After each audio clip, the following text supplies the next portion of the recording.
Today I would like to bring to your attention the alarming rate in which Ritalin, a methamphetamine-based psychotropic drug, is being prescribed for ADHD, attention deficit hyperactivity disorder, to our American children. A drug that has extreme adverse side effects, a drug that seems to have become the great American cure-all, which has led to extremely high misdiagnosis and over-medicating.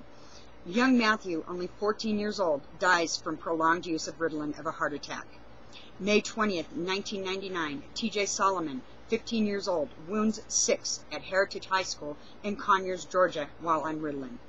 April 20th, 1999, Eric Harris and Dylan Klebold killed 13 and wound 23 at Columbine High School. Both were on Ritalin, and Eric was also on Luvox, another psychotropic drug.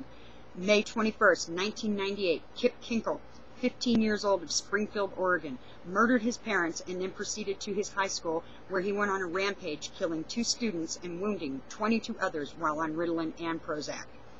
This is a problem that is all too familiar in our schools throughout the United States. Doctors, parents, school officials, and caregivers are too quick to label a child with behavior problems as to having ADHD.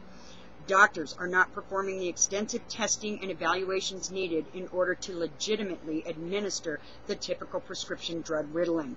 This is a drug that is too easy to obtain. It's an easy fix for parents and teachers to use instead of alternative methods. The lack of education regarding the possible side effects and deaths attributed to this drug are what make it so easy to obtain. Nobody knows what's going on about it, so they just feel that it's going to work, but leading to its overall image. The overall image of it providing such positive results. The problems and side effects attributed and documented to the use of Ritalin are phenomenal. The American Psychiatric Association states that $320 to $500 million is spent annually on Ritalin, with 80 to 90 million of that being paid out by state agencies. It has a strong potential for addiction and misuse. It ranks right up there with the same effects as cocaine. It's prone to extreme mood swings when medication is missed or stopped. Violence among children while under the influence of Ritalin is just overwhelming. Children that are on Ritalin do not like being told what to do, so they get very defensive. Because of the stigma that they get labeled with from ADHD, they are teased by fellow classmates and made to feel like they are outcasts. That's exactly what resulted from Columbine. They were teased. They were considered to be outcasts, so they retaliated. Parents are depending too much on Ritalin to fix it all, so they don't look into other options and are possibly ignoring any other underlying problems. This drug has physical side effects: loss of appetite, stunted growth, irritability, the cardiovascular system, palpitations of the heart, tachycardia, increased blood pressure. It affects the central nervous system with psychosis, dizziness, headaches, insomnia. And then, of course, due to the addiction, it can eventually lead to misuse of dosage by snorting it or using it intravenously just to get a better high from the drug. And then, of course, the worst side effect of all, which is death.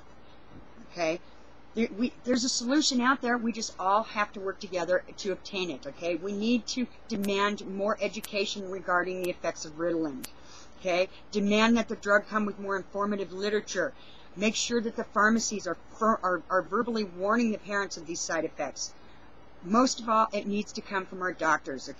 We need to start requiring doctors to perform the extensive testing and home evaluation that the American Psychiatric Association sets up as its guidelines. Make doctors have specialized training in regards to diagnosing ADHD.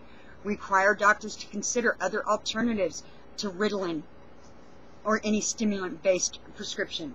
Make them accountable for the amounts of Ritalin they prescribe, just like painkillers. Demand more testing is performed on the long-term side effects. There have never been any long-term studies regarding the side effects of Ritalin.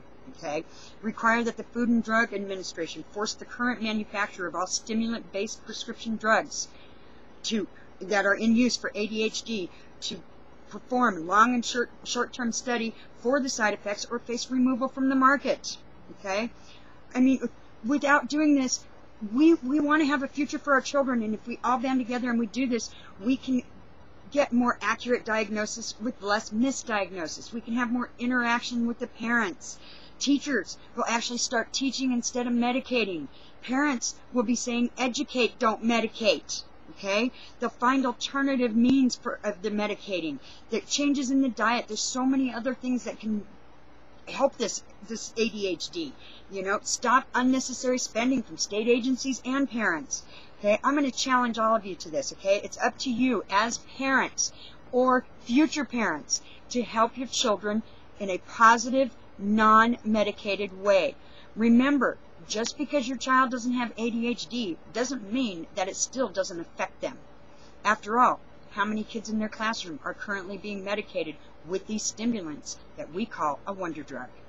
Okay? Prevent your child or a child that you know from being a statistic.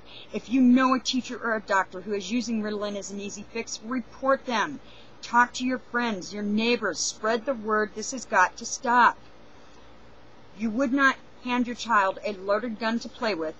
Why are we allowing a doctor to prescribe a pill that can have the same end results as that loaded gun? Are we really ready to play Russian roulette with our children's lives? Our children are our future. How great of a future do you think it can be for us and them if they're growing up on amphetamines?